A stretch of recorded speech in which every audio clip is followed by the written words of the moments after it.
हम support and movement के lecture कर रहे थे। एक लेक्चर हमने कर लिया था। Now today it's our second lecture.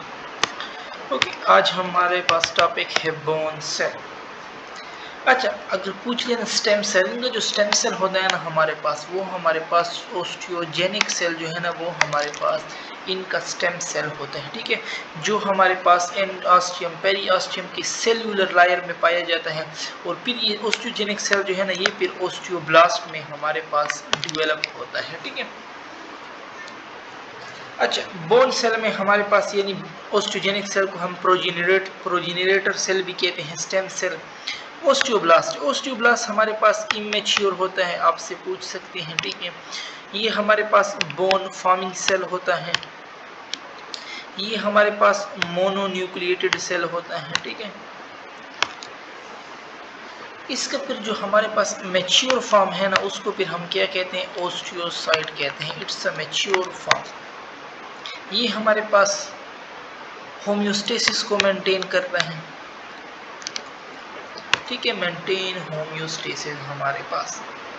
फिर हमारे पास आ जाता है ओस्टियोक्लास्ट। इसके पास जो है ना हमारे पास फेगोसाइटिक एक्टिविटी होती है, फेगोसाइटिक सेल होते हैं हमारे पास इसके पास। ये हमारे पास मल्टी न्यूक्लिएटेड होता है। ठीक है, और ये हमारे पास बोन रिजॉर्प्शन रिमॉडलिंग करता है, हमारे पास बोन की रिजॉर्प्शन करता है, बोन की रिमॉडलिंग करता है हमारे पास।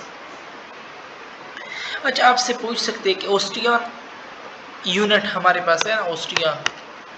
सो इसके सेंटर में हमारे पास एक केनाल पाई जाती है, जिसको हम सेंट्रल केनाल कहते हैं, जिसको हम हार्वेशियन केनाल कहते हैं। ठीक है, और सेंट्रल केनाल जो है ना, ये हमारे पास कम्युनिकेट करता है किसके साथ, with perforating canal. Central canal communicate with perforating canal, या हम इसको कहते हैं वोकमैन केनाल भी हम इनको कहते हैं। ठीक है, तो ये आपसे पूछ सकते हैं आपके पास।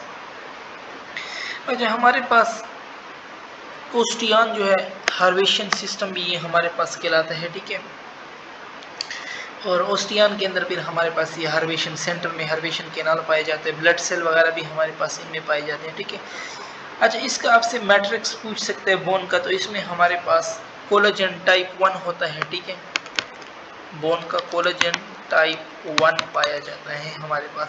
अल्कलाइन फास्फेट इनमें पाई जाती है। एक हमारे पास कैनालिकुली ये टर्म यूज होता है, एक हमारे पास लेकुनाइड टर्म यूज होता है।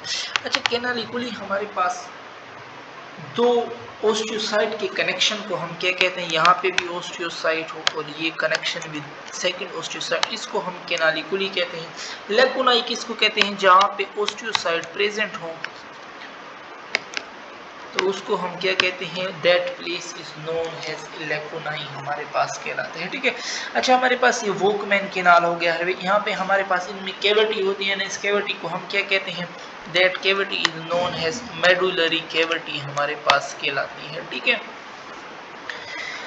अच्छा, हमने पहले लेक्चर में भी पढ़ा था कि हमारे अंदर जो है ना हर साल 10% बोन रिन्यू होते हैं ना, यानी 10 साल बाद हमारे अंदर फुल न्यू होता है पिछले 10 साल के मुकाबले में। तो ये बलूचिस्तान की बुक में ये टर्म यूज हुआ है कि new inner you is about 10 year old in adult women, every year about 10% bone is replace that must have the mineral content in bone is renew, यानी नया हो जाता है हमारे पास। ठीक है, अच्छा, हमारे पास फिर ये कुछ बोन है हमारे पास, इनके बारे में हम पढ़ लेते हैं। ठीक है, वैसे तो ये पीएमसी सिलेबस में नहीं है, बट कभी कभार आ जाते हैं। स्कल के बोन हम पढ़ते हैं। स्कल में हमारे पास क्रेनियम आ जाता है। ठीक है,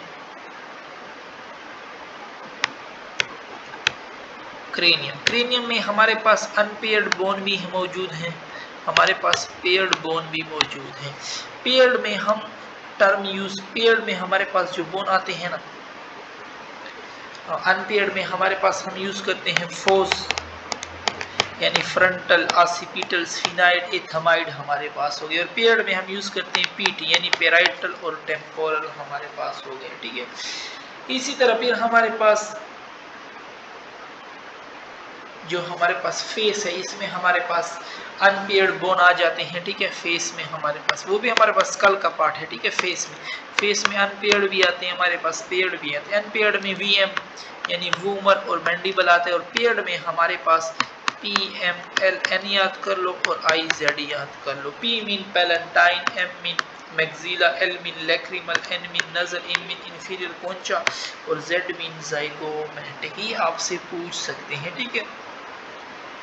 अच्छा, ये जो मैंने पीछे कैनालिकुली का जिक्र किया था कि ये कनेक्शन होता है बिटवीन टू ऑस्टियोसाइट, ठीक है। इसका फिर फंक्शन क्या है? ये हमारे पास एक नेटवर्क को क्रिएट करता है ना, उसके ज़रिए हमारे पास ये न्यूट्रन ट्रांसपोर्ट करते हैं एक से दूसरी जगह पे, ठीक है। और हमारे पास वेस्टेज को भी रिमूव करते हैं, ट्रांसपोर्ट न्यूट्रंट्स, ठीक है, रिमूव वेस्टेज। तो ये सारा फंक्शन हमारे पास ये कैनालिकुली हमारे पास करता है, ठीक है। तो ये आपसे पूछ सकते हैं कि ये removing of wastage from one osteocyte to other, तो ये हमारे पास कैनालिकुली करता है, ठीक है। तो ये हमारे पास आज का लेक्चर था।